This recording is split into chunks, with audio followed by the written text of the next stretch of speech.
All right. Hey, how's it going, everyone? Uh, so welcome back to ZoomerHQ episode uh 4. This is episode 4. We did not have one last week. It was a different week last week, but we are back this week. Um, I did not have enough. I did not have time this week to do research into any specific topic. So I thought we would just do kind of like a you know an ad hoc episode where we kind of go through. I have ground news pulled up. We're just gonna go through and we're just gonna read kind of the top stories. We're gonna start with ground news, and we're gonna go through and read the top stories of the week. Obviously, you have things like Afghanistan. Um, that was the major event this week. It's never a dull moment. Um, so we're just gonna start with that. We'll go into other things. Maybe we'll go into COVID, but I just want to make sure that everyone's informed. And I think starting with ground news, excuse me, ground news. I really like this website. As you can see, it gives um, kind of a it shows you like which outlets. It rates the outlets with their bias, right? So the Daily Wire is going to be right leaning, whereas CNN is going to be left leaning. Okay, so it gives you a bias of that news outlet that wrote a an article about a particular topic. So, for example, this first one on their front page is U.S. FDA aims to give full approval to Pfizer vaccine on Monday. So, what it shows underneath the image is the blue and the red and the white. So, they give a ranking to all these news outlets, and you can disagree with the ranking, but I'd say overall they're pretty accurate on the level of bias of these some of these news outlets, and um, it shows you what percentage of news outlets that are left leaning wrote about the story compared to right leaning, and then compared to pretty moderates like AP or Reuters that are considered just facts and don't typically have a large political spin on it, but sometimes they do. Um, and then you can go through and you can look at different. It's the same story. It's just from different perspectives. It's from different news websites. And before I get started, I do want to say apologize about the black bars on the top and bottom of the screen. It's a little annoying trying to set up the screen region. But anyway, so we get here, and then it does have this thing called blind spot, where if a certain article or if a certain story is covered, as you can see here, like 86% by right leaning news outlets, then it'll say people who typically lean left probably aren't seeing this story, and same thing for the right. So you can see our first story, I guess, because it's just the biggest on here, is, and then they all these are typically center, but this is a pretty even story. I don't see how you can put much spin on it. So the US FDA aims to give full approval to a Pfizer vaccine on Monday. So with this story, I mean, it's fairly, we should talk about it a fair bit, because maybe it will, kind of ease some people who are hesitant about the vaccine, because they say, the FDA hasn't even approved it. So I guess that's good. If that's your, if that's the concern here. I would like to know why the um, you know, the Moderna vaccine does not have full like, why did they start with Pfizer? I don't believe Moderna currently has full FDA approval, but I could be wrong. So the FDA is pushing to approve Pfizer BioNTech's two-dose COVID vaccine Monday. The approval is expected to pave the way for a series of vaccination requirements. Some universities and hospitals are expected to mandate inoculation once the vaccine is fully approved. So that's the other thing. I guess the controversy is now you can't really, these businesses and schools can't really mandate a quote unquote experimental vaccine currently. However, if they do give full approval, I don't know how the legal implications change for mandates on the vaccine. So who do we have so we have CNN, New York Times, Politico, Wall Street Journal. So I'm just gonna start with, kind of center of the aisle. Let's go with Reuters. So the U.S. Food and Drug Administration is aiming to give full approval to Pfizer's COVID-19 vaccine on Monday, reported by the New York Times. Regulators were aiming to complete the process by Friday, but we're still working through a substantial amount of paperwork and negotiation with the company. The Times said, citing people familiar with the planning who were not authorized to speak publicly about it. The agency declined to comment. It had set an unofficial deadline for approval of around Labor Day on September 6th, the report said. The approval could boost the vaccination campaign by convincing more unvaccinated Americans that Pfizer's shot is safe and effective, and also make local officials more comfortable in implementing vaccine mandates. U.S. military is expected to require that service members get vaccinated soon after Pfizer's shot is authorized. Other U.S. employers could follow suit. Vaccine hesitancy has been a major hurdle to the White House's goal of getting all eligible Americans vaccinated against the coronavirus. Only around 60% of adults aged 18 and over have been fully vaccinated, even as the infectious new Delta variant has contributed to a surge in cases.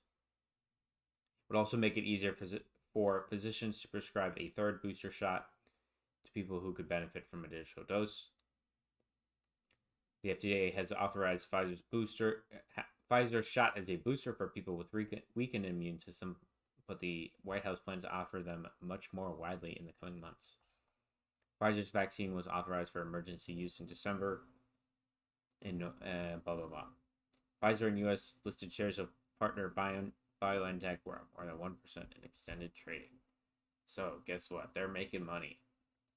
That's all they care about. So, that's just a quick update on that. I just wanted to go through that. So I guess we can go through some of these blind spots here. So for the left, if you consider yourself left-leaning, if we click on this, so we have no center outlets reporting on this. Pause that video. And it's a lot of right-leaning outlets. The only left-leaning outlet that's covered is Newsweek. So we have Pentagon admits Al-Qaeda has a presence in Afghanistan minutes after Biden says they are gone. So, getting to the Afghanistan debacle this week, obviously it's a mess if you haven't heard about it. Biden chose to immediately pull everything out of Syria. I'm not going to get into the detail. I'm not going to get into my opinion. Obviously, I don't think it's a good thing. I don't know how anybody can kind of back what he did specifically. I understand backing the idea of leaving Afghanistan. It's just obviously the way he did it is not good. And all week since Grandpa Joe has been on vacation, all his entire administration has been the one to try and cover for him. He had an interview with George Stephanopoulos on Wednesday that did not go very well. It's just a lot of, I would say it's a lot of contradiction. A couple months ago, he had a press conference and he said Afghanistan will not fall to the Taliban, and all of his intelligence was saying it would. But getting back to this I think this is a developing story.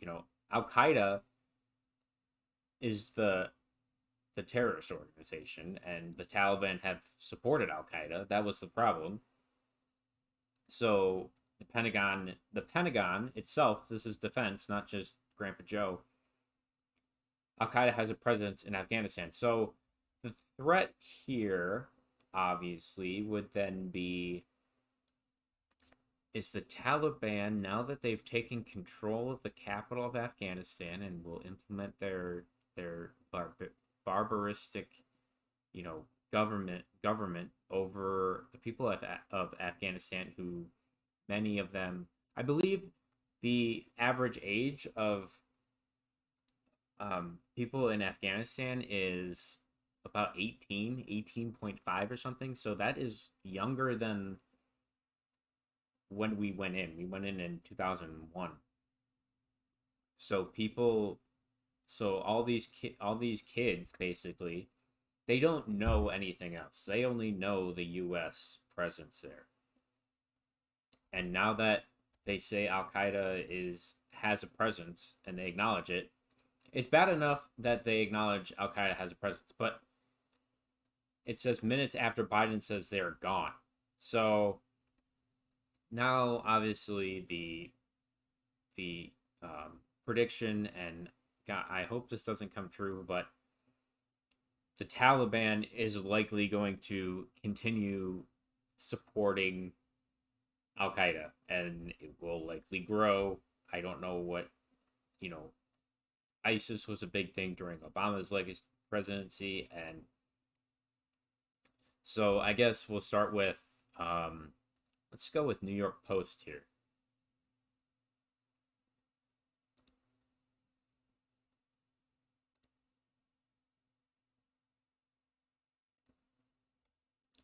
So this is a minute clip. I guess we can we'll just watch this. As Commander-in-Chief, I can assure you that I will mobilize every resource necessary. And as an American, I offer my gratitude to the brave men and women of the U.S. Armed Forces who are carrying out this mission. They're incredible.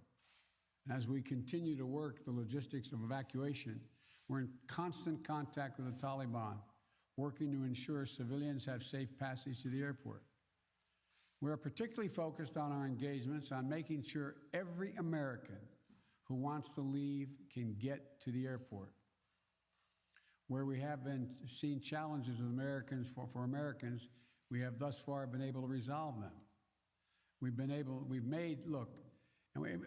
made clear to the Taliban that any attack on our forces or disruption of our operations at the airport will be met with swift and forceful response. So basically, they're negotiating with terrorists because I believe. Let's look this up. Does the U.S. You know what? Is the Taliban a terrorist or?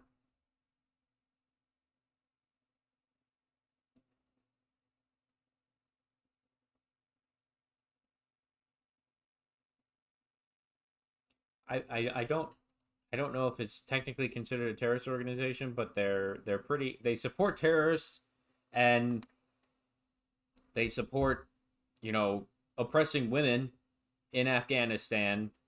You know, I'm sure you've seen the reporter from CNN last week. You know, women could go to school, girls could go to school. The CNN reporter wasn't wearing a hijab. And then immediately when Kabul fell, she put on her hijab. So it's clearly an oppressive regime, and they're relying on this regime that has supported Al Qaeda to basically work with them and try to get people out. So if we read a little bit here, President Biden on Friday claimed that Al Qaeda is, quote, gone from Afghanistan and that the Taliban is letting Americans reach Kabul's airport, before Pentagon leaders contradicted the commander-in-chief on both claims. Okay. That's not good. Biden stumbled repeatedly when taking his first questions from reporters on Afghanistan's fall to the Taliban, also claiming that U.S. allies were not displeased by the chaotic U.S. pullout, despite rare public rebukes. What interest do we have in Afghanistan at this point with Al Qaeda gone? This is his quote. We went to Afghanistan for the express purpose of getting rid of Al Qaeda in Afghanistan, Biden said in the White House East Room defending the U.S. departure. Attempting to put a positive spin on ongoing evacuations, Biden said, quote, "We know of no circumstance where American citizens are carrying an American passport and are trying to get through to the airport." When an NPR reporter pointed out that this was untrue, Biden changed his answer, saying that, to the best of our knowledge, the Taliban checkpoints, they're letting through people showing American passports, and that some Americans are struggling to reach the airport because of the mad rush of non-Americans crowding the area. But shortly after Biden spoke, Defense Secretary Lloyd Austin briefed members of Congress on reports that Taliban troops had indeed been attacking U.S. citizens in Kabul. There are reports. This is just me. I've seen reports of people reporting that the Taliban are going door to door in Afghanistan and hunting down Americans and trying to kill them, and they are taking American passports if they find them. Austin called the attacks unacceptable, two lawmakers confirmed to the Post. Pentagon spokesman John Kirby said at a briefing following Biden's remarks that there remains an al-Qaeda presence in Afghanistan and that the Pentagon is aware of Taliban fighters impeding transit to the airport. Quote, "We're certainly mindful of these reports and they're deeply troubling, and we have communicated to the Taliban that is absolutely unacceptable, and we want free passage through their checkpoints for documented Americans, and by and large that's happening." So again, they're relying on the Taliban, and we have to rely on what they're saying. It could, I don't know if this is true. You just have to, I mean, I hope it's true. I hope they're letting people in, but I don't see, I mean, we have no, we're just wagging our finger. Like, you better do this or what? Like, what's he gonna do? What's Biden gonna do? We have no, he says it'll be met with swift force, but then what was the point of, backing out? Continuing, Kirby confirmed al-Qaeda's continued presence in Afghanistan. A recent UN report said that the terror network is present in at least 15 of 34 Afghan provinces. So that's almost half the country. There's an al-Qaeda presence. Quote, "We know that al-Qaeda is a presence as well as ISIS in Afghanistan, and we've talked about that for quite some time. We do not believe it is exorbitantly high, but we don't have an exact figure for you. Our intelligence gathering ability in Afghanistan isn't what it used to be because we aren't there with the same numbers that we used to be." But Kirby added, quote, what we believe is that there isn't a presence that is significant enough to merit a threat to our homeland as there was back on 9/11 20 years ago." Biden, speaking for only the second time about Afghanistan since the Taliban seized Kabul on Sunday, also said, quote, I have seen no question of our credibility from our allies around the world." The U.S. departure, however, was condemned harshly during a UK Parliament session. Armin Laschet, the Conservative candidate to succeed German Chancellor Angela Merkel, called it, quote, "the biggest debacle NATO has suffered since its founding." Biden vaguely assured reporters that the U.S. military would help Americans escape Afghanistan, even though U.S. troops aren't believed to be going into Kabul to escort citizens, as troops from the UK and France are doing for their citizens. So they're reporting that there's thousands of American citizens still trapped in Afghanistan, and they're not sending in troops to go get them, but the U.S. and France are. Biden revealed that 169 Americans had been helped over the wall of the Kabul airport by U.S. troops. There are many press reports of Americans unable to reach the Kabul airport, however. One American, David Marshall, Fox, told the Post on Thursday that he and his son unsuccessfully sought to enter the airport on Wednesday while presenting U.S. passports. Quote, "For me to be 10 feet from the U.S. Marines with my 3-year-old son, with my U.S. passport, and not being able to get through, that's problematic," Fox said, adding that he had given up hope of being evacuated. While taking reporter questions, Biden said that he believed expanding the U.S. military perimeter at Kabul's airport could draw an awful lot of unintended consequences. About 5,200 American troops assist with the desperate airport evacuation ahead of Biden's August 31 deadline to remove U.S. troops from Afghanistan. By the way, today is August 20th. The only country in the world capable of projecting this much power on the far side of the world with this degree of precision is the United States. We've already evacuated more than 18,000 people since July and approximately 13,000 since our military airlift began on August 14th. Thousands more have been evacuated on private charter flights facilitated by the U.S. government. These numbers include American citizens, permanent residents, as well as their families. On Thursday, Pentagon and State Department spokesmen admitted they didn't know how many Americans still need to be evacuated from Afghanistan. Biden said, quote, "We want to get a strong number as to exactly how many people are there, how many American citizens, and where they are." So they don't even know. They can't even keep track of where everybody is. Granted, it's a big country, and there are thousands of people there, but still. The president spoke for less than 30 minutes and abruptly cut off questions and left the room. That's the second time he's done that this week. Biden said, quote, "There will be plenty of time to criticize and second guess when this operation is over." So, but if we don't criticize you, if people don't criticize you, then you won't realize that you're wrong. Many top Biden administration officials have shied from public appearances this week amid the fall of Afghanistan.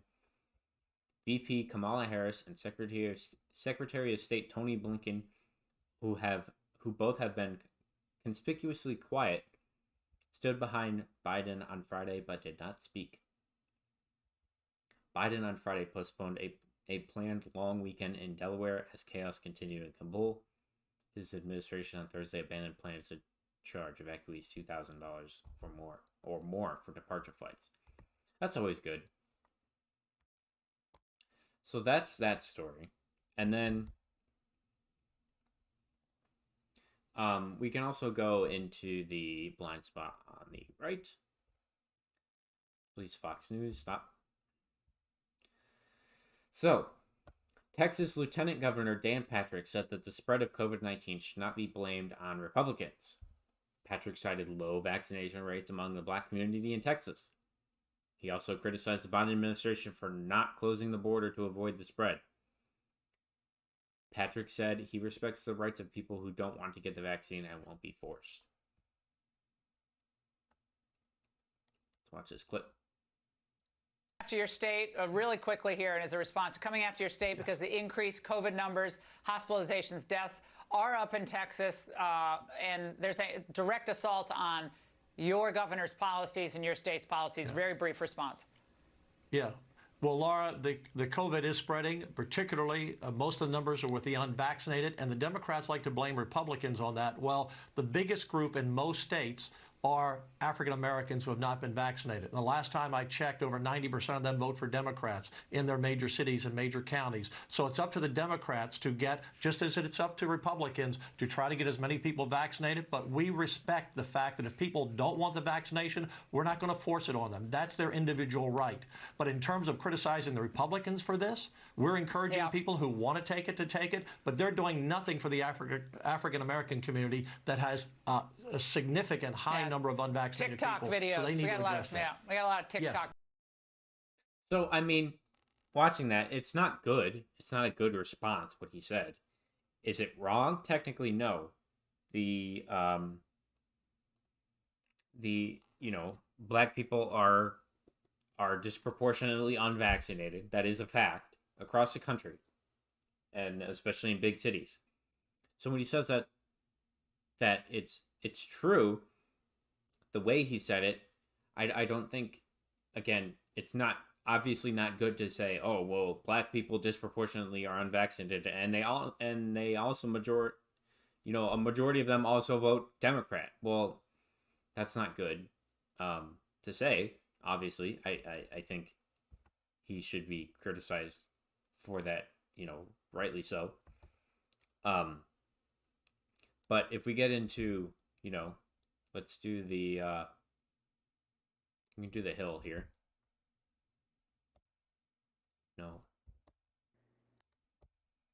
So Texas Lieutenant Governor faces backlash after claiming unvaccinated African Americans responsible for COVID-19 surge.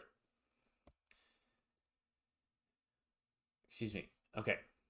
Texas Lieutenant Governor Dan Patrick is coming under fire for a Thursday night appearance on Fox News in which he claimed that African Americans who have not been vaccinated against the coronavirus are the reason for the surge in COVID-19 infections across the nation. Fox News' Laura Ingraham asked Patrick during her primetime show, as we just saw, Democrats like to blame Republicans on that. Well, the biggest group in most states are African Americans who have not been vaccinated. Last time I checked over. So, I mean, you're splitting it. Again, it's not about Republicans or Democrats. Just, you can acknowledge, I think you can acknowledge the fact that minority communities are disproportionately unvaccinated across the entire country. I think you can acknowledge that without saying, well, they also vote Democrat, so the Democrats should be criticizing them. It's not, obviously, they're going to take this and they're going to, they're going to spin it out of proportion. A clip of the exchange posted to social media garnered nearly 1.5 million views. Houston Mayor Sylvester Turner responded to Patrick's remarks in a tweet. Offensive. Despite vaccination rates among Black Texans remaining relatively low, according to state data, the highest rates of coronavirus infections in the state have been reported among white and Hispanic people. Non-Hispanic white people reportedly account for nearly 35% of coronavirus cases, while Hispanics make up about 35% of the cases in the state. Making a statement that casts blame on a racial or ethnic minority for the spread of disease is a well-known racist trope that predates most of us. Jorge Caballero, a former instructor at the Stanford University School of Medicine, told the Washington Post, people are already getting hurt by this virus and it makes absolutely no sense for us to add insult to injury. I agree. Patrick defended his remarks in a statement posted to Facebook on Friday. Democrat social media trolls of fanning the flames of their lies. Federal and state data clearly indicate that Black vaccination rates are significantly lower than white or Hispanic rates, he wrote. Democrats continue to play politics with people's lives, pandering to rather than serving certain constituencies. Republican leadership will continue to encourage vaccination without mandates in all populations. Texas has reported that nearly 46% of its population is fully vaccinated. So again, it's not good optics, as you can see by the vast majority of left-leaning outlets. Washington Examiner is the only right-leaning outlet. Go here real quick.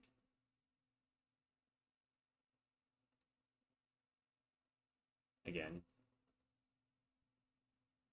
So it's not good. I don't think he should double down on it, but it is what it is. We have other stories here. Capitol bomb claim suspect charged with weapon of mass destruction threat. Austin contradicts Biden, says Americans have been beaten by the Taliban. Bond movie No Time to Die finally gets London premiere. White House Communications Director says Biden never shies away from taking questions one day after he refused to take questions. So again, you can see there's a general theme this week within the White House, particularly that it just seems like there's a lot of chaos, and there's obviously a lot of contradictory statements from Biden and his administration, people in his administration like Jen Psaki and other people. And that's obviously not a good look. That doesn't spur confidence in the American people. It doesn't spur confidence in the country as a whole, which hasn't really been doing this whole time, but it definitely doesn't help. U.S. Appeals Court panel rejects bid to halt CDC eviction moratorium. How? So we have another blind spot. FBI finds scant evidence U.S. Capitol attack was coordinated. Senator Ted Cruz slammed the Biden administration border policy, or total lack thereof, Wednesday. Cruz described packed migrant holding facilities as COVID incubators. People are dying, and Joe Biden doesn't care. Kids are getting assaulted, sexually assaulted, raped, Cruz said. So, again, if we go over here, military news, again, we have a lot of right-wing sources, Daily Beast, Independent, Business Insider, so American Military News. The Federal Bureau of Investigation has found that the January 6th storming of the United States Capitol was not organized by pro-Donald Trump groups as part of a plot to overturn the results of the 2020 presidential election. 4 current and former law enforcement officials said, according to Reuters on Friday. More than 570 alleged participants have been arrested since the demonstration, but the FBI believes they are almost all one-off cases and not due to a centrally coordinated far-right effort, nor are they the result of an organized push by then-President Donald Trump supporters. Quote, 90 to 95% of these are one-off cases, said a former senior law enforcement official familiar with the investigation. Quote, then you have 5% maybe of these militia groups that were more closely organized, but there was no grand scheme with Roger Stone and Alex Jones and all these people to storm the Capitol and take hostages. I think we've known this all along. The media has, over the past couple of months, tried to dramatically blow this out of proportion, and this just kind of puts it all to bed.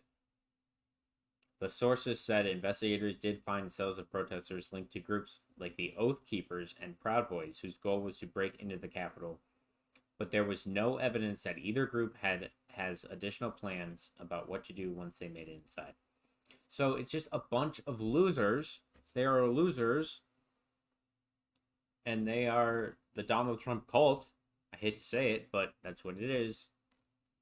They're a bunch of losers, and they were like, hey, you know, we're going to do what this guy says and try to break into the Capitol, which is obviously wrong. You can acknowledge it's wrong. But, I mean, I remember being on Twitter the day it happened, and I was like, what the heck is happening? And it was bad, but, I mean, there was no ultimate scheme. Reuters reported that top lawmakers have been briefed on the FBI's investigation so far and believe the results are credible, according to a Democrat congressional source. Earlier this month, the Senate unanimously approved a bill that will award congressional gold medals to Washington, D.C. Metro and Capitol law enforcement officers who were working during the January 6th Capitol storming. Jan 6 released many horrors, but it also produced many heroes, blah, blah, blah. In July, the NPA slammed Congress for investigating the Capitol Hill storming while ignoring the destructive riots that raged across the United States last year. That would be BLM. There were at least 574 violent riots in 2020, and yet today's congressional hearings are focusing only on one riot, January 6, 2020, and hearing testimony from only a few of the police officers involved. Association spokeswoman Betsy Brotner Smith told the Washington Times on Tuesday. So, overall, you know, again, right wing, it fits the right wing, you know, narrative that, and it's not really a narrative, it's kind of actually what happened, but, you know, it wasn't. I mean, it's a crazy picture. It was a crazy day. And these people should go to jail, which they are, all in all. But it was just blown out of proportion. So we'll have to see about that. Blind spot on the right. Board of Education gives Broward School District 48 hours to comply with mask order before issuing sanctions. The State of Florida Board of Education notified the Broward County School Board Friday that it has 48 hours to comply with Governor Ron DeSantis' executive order regarding mask mandates at schools, or they must provide Education Commissioner Richard Corcoran with the current annual salaries of all board members. So let's go AP this time. Florida orders school boards to relax mask rules or risk pay.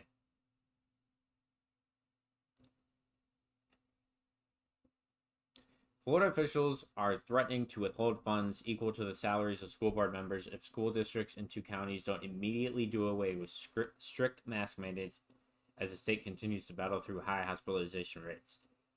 School boards in Broward and Alachua counties received a warning Friday from the State Board of Education, giving them 48 hours to walk back their decisions to require masks for all students, only exempting those with a doctor's note. Broward County has the second largest school district in the state. Quote, "We cannot have government officials pick and choose what laws they want to follow," said Commissioner of Education Richard Corcoran in an emailed statement. "These are the initial consequences of their intentional refusal to follow state law and state rule to purposefully and willingly violate the rights of parents." Corcoran said the 2 districts are violating the Parents' Bill of Rights and a late July executive order by Governor Ron DeSantis that prompted rules limiting how far districts can go with mask requirements. The Republican governor has pushed for school districts not to mandate masks for all students, ordering the state's health and education departments to devise rules so that parents can choose. Corcoran was recommended the post by DeSantis and appointed by the State Board of Education in 2019. DeSantis maintains masks can be detrimental for children's development and that younger children simply don't wear masks properly, but board members in the counties of Broward, home to Fort Lauderdale, and Alachua, home to Gainesville, decided not to allow parents to easily opt out of the mandate as surging cases fueled by the Delta variant began straining hospitals. Florida on Friday surpassed 3 million total COVID-19 cases since the beginning of the pandemic, according to a weekly report from the state's health department.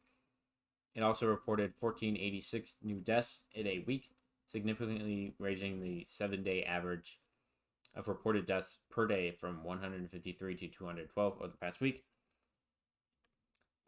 The U.S. Department of Health and Human Services reported that there were 16,849 people in hospitals with COVID-19, 3,500 of them in ICU.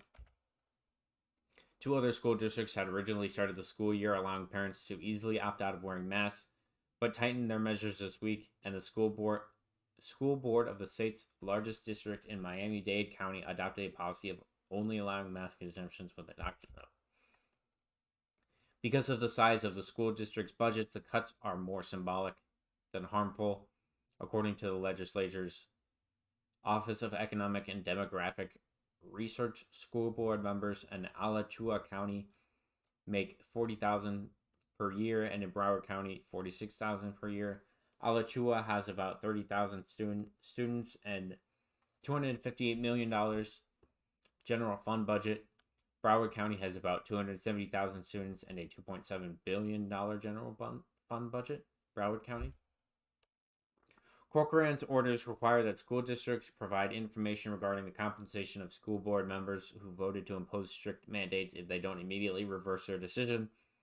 It also outlines it will begin to withhold from state funds the amount equal to their monthly salary, saying districts are prohibited from cutting funds in other areas such as teachers' pay or student services. U.S. Education Secretary Miguel Cardona spoke Friday with the superintendents of the 2 school districts, saying the Biden administration backed their decision to adapt their policies based on CDC recommendations. He added they should use federal pandemic relief funds to make up for any financial sanctions.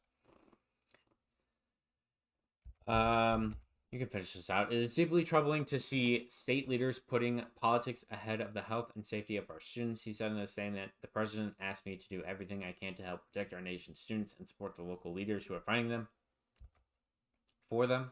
DeSantis attacked the Biden administration response, calling it absolutely outrageous and governmental overreach. To have the federal government come in and overrule the rights of the parents as if they know better, DeSantis said at a news conference Friday.